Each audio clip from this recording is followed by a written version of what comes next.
Hey everybody, and welcome back to Lindsay's Little Library. So I'm doing a little bit of an impromptu try it before you buy it little vlog. This was a series I did a while ago. It's been a hot minute.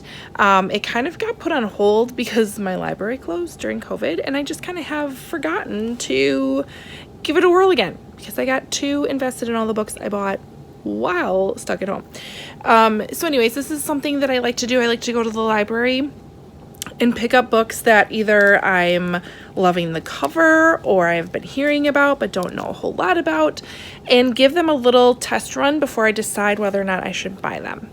So I have 5 books that I picked up from the library that I've been eyeing up lately.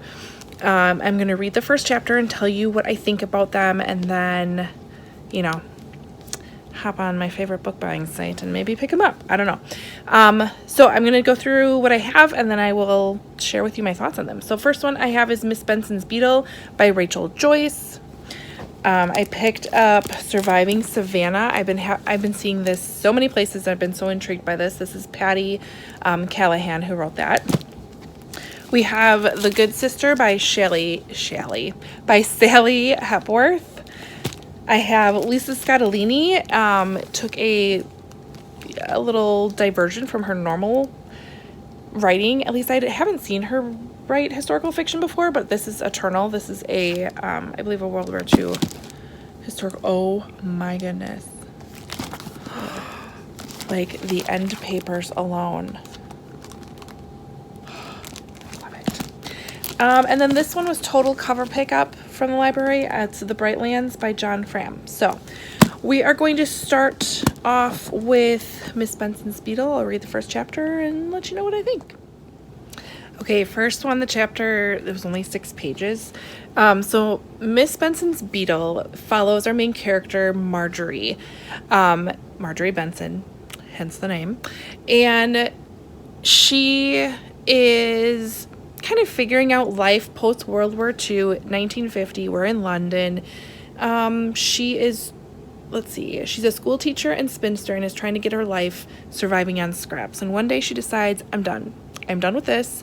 I'm moving on. She remembers a time when she was growing up that her father told her about the golden beetle of New Caledonia.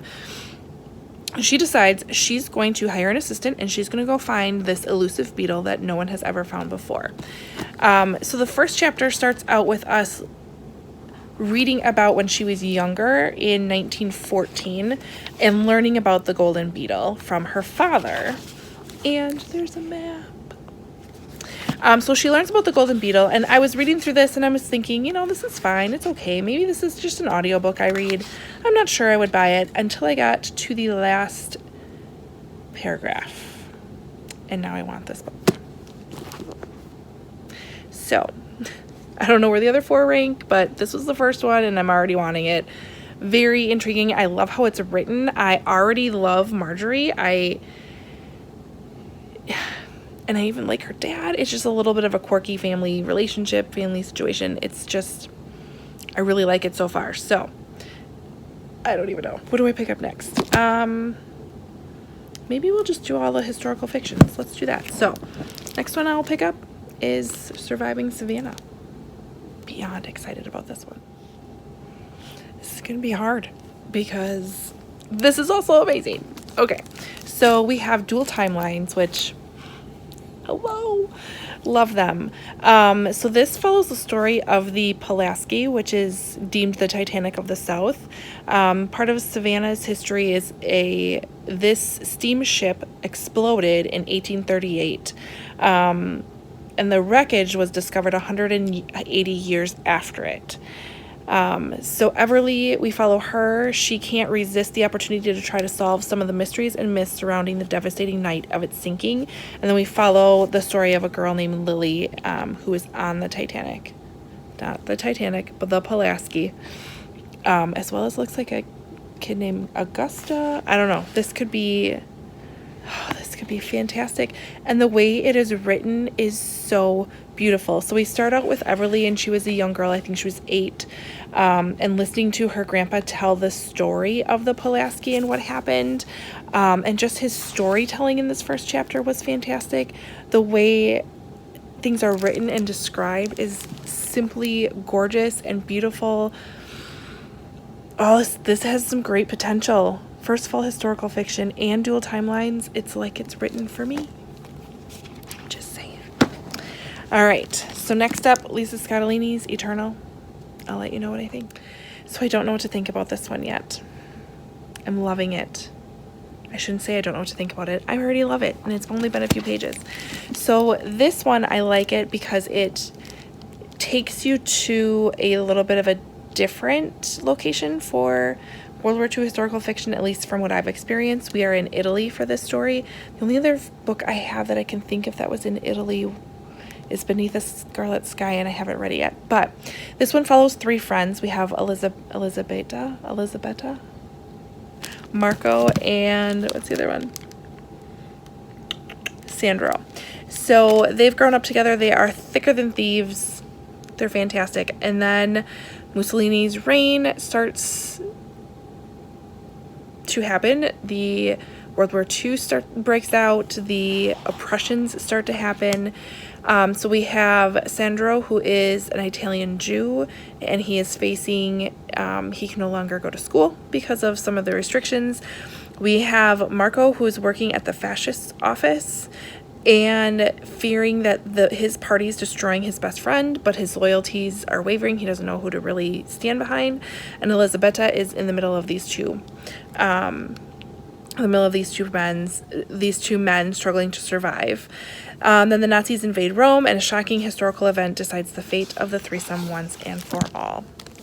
The foreshadowing in this story is fantastic. I can already feel this event that is about to unfold. The writing is gorgeous. It's amazing so far, based on a prologue, just the beginning. So if you're keeping score, I want all of these.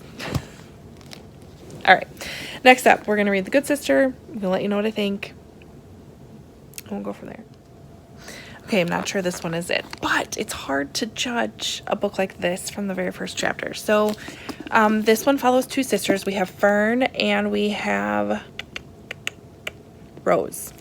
And so the first part of the book talks about a traumatic event that happened in the past where Rose and Fern were both involved in something. Don't totally know everything, but something. And it sounds like with this book, we have Fern, who is a librarian. Interesting fact. Kind of like that. And everything has to be very much like predictable and scheduled. And then we have Rose, who's having a little bit of marital problems. She's having an issue getting pregnant, and Fern kind of sees this as an opportunity to pay Rose back for what Rose has done for her. But Fern just has to find a guy in order to give her a baby. So there's a lot of different places this could go. I'm very interested, intrigued, curious, but not quite as obsessed as the other books. Like, if I had to just pick one up right now, I don't think that would be it. So, all right, we're gonna read the last one, and then I'll make my decision. All right, so this one is kind of like your Friday Night Lights meets murder mystery, at least I think. So we have the town of Bentley, who basically is obsessed with football and has a lot of secrets. So their star quarterback, Dylan, goes missing, and his older brother, Joel, who had left Bentley like 10 years before, and had no desire to go back, ends up going back to try to figure out what happened to his brother. It looks like there's some darkness. Let's see. No one's quite prepared to face the darkness that's begun to haunt their nightmares, whispering about a place long thought to be nothing but an urban legend, an empty night, a flicker of light on the horizon, the Brightlands. So, Josh Malerman from Bird Box says it's absolutely enthralling. I haven't gotten enthralling out of it, but I've only read the first chapter. So I'm still piqued. My curiosity is there. I don't know. I feel like this could be different. Do you know what I mean? But if I'm going to pick one, if I'm going to buy one, I'm thinking it's going to be this one. Or maybe this one. Or maybe I'll buy two. I don't know. But I'm loving them all. I still have some time before I have to send them back to the library, so maybe I'll try to bust one out. The only bad thing is like I picked up some hefty books here. Like nothing is short. Maybe Mrs. Benson's Beetle, which is still really cute too. I really like this one as well. So I don't know, but if we're trying before we buy, I say all of these are worth the purchase. If I have to put, if I have to say not to get one, maybe pass on this one so far. But like I said, I don't know enough about it. Based on just the first chapters, I'm thinking, you know what, go for it and get them all. But for sure, this one's going in my cart. 100%. It's happening. So I don't think I've had one where I liked all of the books as much as I did this time. So I think it's a good little try. All right. I just want to give you guys an update that shortly after I did all of the try chapters or try before you buy it, I did literally go right onto my favorite little website and put this in my cart. And now I own it. And I also added this one because for some reason this one just stuck with me. So I usually give myself 24 hours, 48 hours to think about things to see if I really want to buy them, especially things like books. And Surviving Savannah it still hasn't left me. Like I want to pick this book up so bad. And the other thing is like I keep like hearing really great things about it. Someone, was it in book club, brought it up, and then I saw it on Instagram. It's just I've been seeing this more and more. So this one was for sure going to be in my cart, but I just couldn't get the premise of this book out of my mind. So I also picked up this one. So for this episode, I bought two. These are the ones I hauled. It was a whole ordeal. Amazon lost my package. I had to it was the whole thing. So it's taken a while to get these books, but they are in my possession. I am beyond excited to read them. Oh, I cannot wait. Surviving Savannah feels like I should pick this up sooner than later. It feels like a good end of summer book for some reason. I don't know why. And then this one is perfect because Hello Friday Night Lights has already started around here. I don't know about where you guys are, but football season is definitely underway. But yeah, I will let you know, watch my wrap-ups and see what I think about those and pick them up from here. But again, highly encourage you guys to utilize your libraries, especially if you're just going to give some books a whirl and give them a try, see if you want to buy them or you're on the fence about buying them. Libraries are the place to be, my friends. I'm just saying.